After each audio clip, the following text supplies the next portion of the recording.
still could hear it. I thought, wow, this is a big deal here. Okay, so you win your first Indy 500, and I think what people, maybe the kids today, we were talking to Montoya last night. When Montoya won in 2000, it was just another race for him. He was looking at Formula One, and it was Chip made him run it. He kicked everybody's butt. It didn't mean that much to him. When he won last May, after seeing the Borg Warner and seeing what a big deal the Indy 500 still is, it was like a whole new universe open. He was like, I had so much a different regard and respect for what Indianapolis meant. And it's like you and me and Parnelli, Shunk were at dinner one night, and people come up and get Bobby's autograph and Parnelli's autograph, and we had Dario Franchitti sitting with us, and not one person. And Parnelli would say, would you like Dario Franchitti's? And the guy goes, oh yeah, sure. So we're driving back to Parnelli's, and Parnelli says, I just can't believe people still want my autograph, but I think you represent that era, Rutherford, the Unsers, Foyt, Parnelli, Ruby.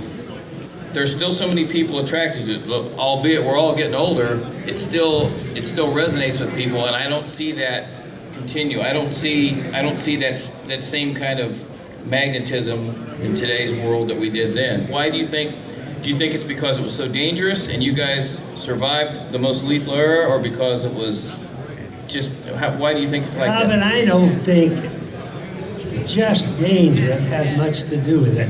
I do know that things get more exciting. If we watch an air show and we watch airplanes just flying by you, maybe close to the ground, you're liable to go to sleep.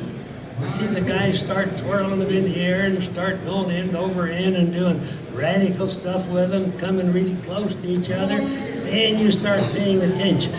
But otherwise you don't pay attention. So that means that people pay attention to dangerous things. Dangerous things cause a lot of activity. Well, I think that's what auto racing does. When there's a lot of danger that could be there. Not meaning that you're going to get it, but it could be there. People like it more. It's more exciting to it, and they become a part of it. It isn't them just watching something. They really get into it. And then we get into what we call fans. That's how we get our fans. That's right. Well, you know yourself, everywhere you go, somebody recognizes you. Same with Parnelli, same with Mario, probably Richard Petty, but it's Scott Dixon could walk down any street in the United States and nobody has a clue who he is, and he's a hell of a race driver and a good ambassador for IndyCar racing. It's just the thing has changed so much, and when we go to a memorabilia show, everybody there is my age, 66 or older, it seems like. So all the badges people are saving and all the things like that. If I wish you people here could see this man's house and see the Quonset hut, to think what this man has packed away in the last 60 years. Rizlone oil. And I saved it all. He saved every box of oil he ever got for free, every hat, every jacket. There's so much, it would be a garage sale that lasts for 2 months. I think it would. Rizlone oil, what was the one, Bobby, the box leak when we were there that one day? What was it, Chuck? Arco Graphite. Oh, that was the worst. Yeah, it was the worst. It was the worst. So, it was as black as this thing. Black, black, black. what did winning the Indy 500 for you one time, did it establish your star power? Was it the second time? Was it the third time? By the time you won it in 1981 for the third time, I think you'd been on the cover of Sports Illustrated 3 or 4 times. It was just, there was something about the media coverage then too, that everybody came to the Indy 500 and it was such a big deal, everybody wanted to be part of it. Well, you know what people forget about often, I think, and I've studied all my life on this, but number one, in a race driver's life, if the fans like the race driver, the press will like the race driver, because one has to do with the other. And if you have both of those, you never have to win a race and you'll always be famous, because the press will carry you that way. Now if you win a race or two, it's just going to be the chocolate on the ice cream. Even your buddy Foyt had friends in the media. Who was his friend? I know he had one somewhere. Oh, he had a few. Okay, so tell the people here about Pikes Peak and what you used to do to people that come there for the first time, and then in particular, let's talk about David Pearson and the ride that you gave him with Parnelli. Well, we really had Parnelli and I used to practice up on the hill all the time. Ford Motor Company would always give him a loan car, and it didn't make any difference, whatever the heck, because we weren't allowed to practice on the highway. It's gravel. We wasn't allowed to practice fast. Supposed to stay within the speed limit. Would that be a wet dream, you know? So at any rate, Parnelli and I'd run up and down all day, and sometimes we'd be running 25, 30 miles an hour, running right on the edge of the road so we could get immune to the drop-offs. So the drop-offs didn't scare you. And that was a hard thing to do, but if you do it enough, pretty soon you don't even look at the drop-offs. So the 7,000-foot drop-off wasn't that big a deal? Well, it got that way because you just did it so many times. So at any rate, we discovered this little road. You're going uphill, probably at maybe a 30% grade. And then on the other side of the road, there was a drop-off. It was a maintenance road, real skinny, just wide enough to get a pickup truck down. But you couldn't really see it, and they had a stick, just a stick from a tree there. Yeah, stuck it where you turn. That's how you knew where it was. Because otherwise, the guys that work up there wouldn't know where it was. Because it drops off damn near straight, and they just cut a road right into the side of the mountain, and it went down about the same angle that the racing highway went up on the outside. And so we had David Pearson from NASCAR, the biggest NASCAR guy they had going, and we loved the guy to death. He's one of our best friends, but especially Parnelli really wanted to play a joke on him. So I was kind of innocent out of the deal. So what we did is I got in the car behind Parnelli. I had Les Scott. Most of you don't know Les, but he used to drive too. And he was in the right-hand side. And we're in a little Ford Club Coupe, some sort. And so we're going up there, and so what I do is I put my fingers around Parnelli's face, so he theoretically can't see. And he's just weaving over the road, and then he starts going like this, trying to get my hand off of his face, and I just kept going at it, you know, kept going. He said, "God dang it, Bobby, I can't see." Well, Pearson's getting agitated, mad, about to cry. He doesn't know what he wants to do, but he doesn't like to be doing what we're doing. And so he gets to that place, and Parnelli is just going like this and everything. So pretty soon off the mountain we went. And that Pearson was just... Scott was in the back, rolling down the window, trying to crawl out the window. Pearson didn't know how to get the door open. He was so scared. And of course we went off there, and it got so quiet in there you couldn't believe it. So he's been trying to get even with us ever since. And I don't think he's done it. And Pearson was just one of the guys that you did that to, yes, right? And we did it to a bunch of them. Because all they could see was sky, right, when you went off that day. Most of the NASCAR guys, although we did that to McCluskey. Yep. Now Roger McCluskey was my buddy. And I had talked him into coming to Pikes Peak. So I didn't really want to scare him. I wanted him to stay, like it. And did that to him, and he went right straight back to the airport. And I told Parnelli it was his fault. I said, "Why did you got to do McCluskey? McCluskey's one of our guys." It scared me, and I know where I'm going, you know? I don't think it scared you. I think that's not true. Okay, let's talk about your transition then when you win your third Indy 500, then you start working for ABC in the booth. And today, it still ranks to me as some of the best television IndyCar ever had. It was you and Paul Page and Sam Posey. And of course, what we liked most was when Michael Andretti would pull in the pits at Cleveland with a turbo fire and go, "Michael Andretti's on fire," and you'd go, "No, Sam, that's a turbo fire. How many of these goat ropes you been to, honey? Pay attention." So Uncle Bobby correcting Sam Posey became must-watch television in the 80s and 90s. There was nothing like it. We couldn't wait. So tell the people And Sam's a nice guy, and Paul's a nice guy, and you guys all get along. And it was the greatest chemistry because it was, God, I wonder what Unser will tell him this week. Tell him what finally drove you out of television after doing that all those years.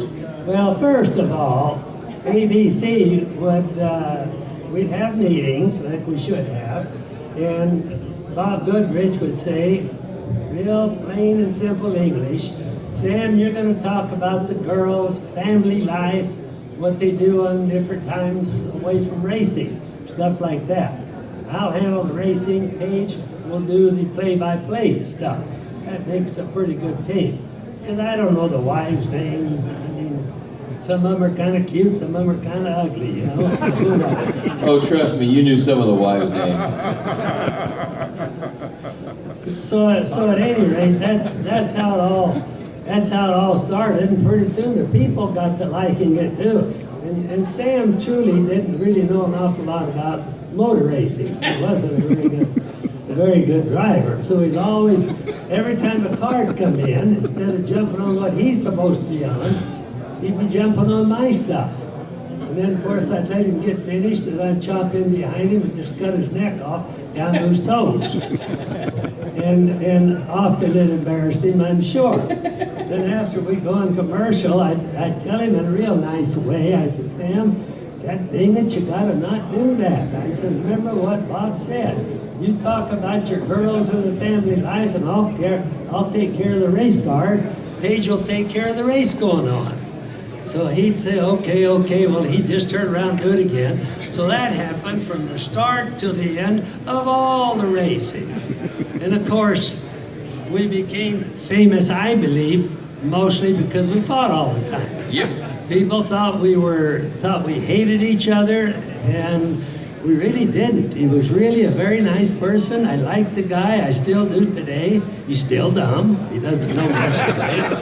But he really is a nice person. And I think it had to do with making the show a lot nicer. Well, tell everybody what Bob Goodrich told you, like in one of the last years you did it, was, I don't want you and Sam, I don't want you correcting Sam anymore on the air. I don't think that, didn't he give you a speech that he didn't think that was a good idea? Which of course is exactly the opposite of what we all want to see. Yeah, he did give me those ideas. I don't think it made a whole heck of a lot of difference. I didn't pay much attention to anybody. And if it got too bad, all I'd do is make a phone call up to New York City to Wide World of Sports, and I always won the arguments then anyway. They were paying me too much money not to let me get by with whatever I wanted to get by with. Yeah. The pay got a little bit better in television than it was getting in racing, is what I'm trying to say. Should we tell the turkey story, Uncle Bobby? The turkey story. Turkeys? Kroger's? Turkey? Oh. He thinks that I used to go, I used to be single sometimes. And, I'll bet all of you have been single sometimes. At any rate, I got kind of a reputation going to the grocery store and buy a turkey and try to talk some pretty looking girl into come home and cooking it for me, which seemed like a good idea to me. I dang sure don't know how to cook a turkey, you know? I think the way it came down was Uncle Bobby is trolling, and he's only going to ask pretty girls. He's not going to do like some of his fellow drivers. These kids today don't chase women like the boys in the 60s did, brother. You guys, they have no idea. So Uncle Bobby's looking for a pretty girl, and he's got his turkey, and, you know, bashful guy that he is, hi, I'm Bobby Unser, 3-time Indy winner. What's your name? Oh, you know, I'm staying at the Howard Johnson's down here, and we don't have a stove or anything, and I love turkey, but I got nowhere to cook it. Do you think we could go back to your house and cook this turkey? Believe it or not, it worked. Not all the time, but it worked. So then he became my hero when I heard that story the first time. I said, this guy is... Now we got our buddy Howden Ganley, who raced in Formula One right here, and he knows that I think Howden back in your day was probably like in Bobby's day chasing women, was it not? Because you didn't think you were going to live forever. You thought maybe next week it'd be it, so you were going to have a good time. Need to get on with it. Wipe us out. And it's like, I worked for Lloyd Ruby for a couple years, and he would drink the night before a race heavily. I mean, hard stuff. And finished How third. much? 2 in the morning, 3 in the morning. How many bottles? I don't know, but he, you know, Rube,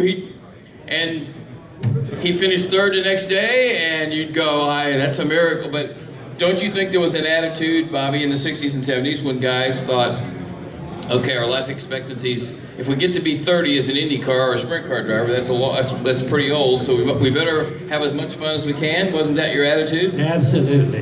And why'd you get married so many goddamn times? Well, I gotta think I must have been horny sometime. I'm not exactly sure why I did. This man- Some of it wasn't very smart, I promise you. This man's second wife, Norma, was maybe one of the 5 prettiest women that have ever graced the Indianapolis Motor Speedway. She was a beautiful, beautiful woman. Well, she was mean. Steve Shunk and I got a picture of her one time, and I said, Bobby, how about Norma? Have you talked to her in the last 30 years? You know something? Meaner than a bag of snakes. Now, who made her meaner than a bag of snakes? Possibly being married to our hero here?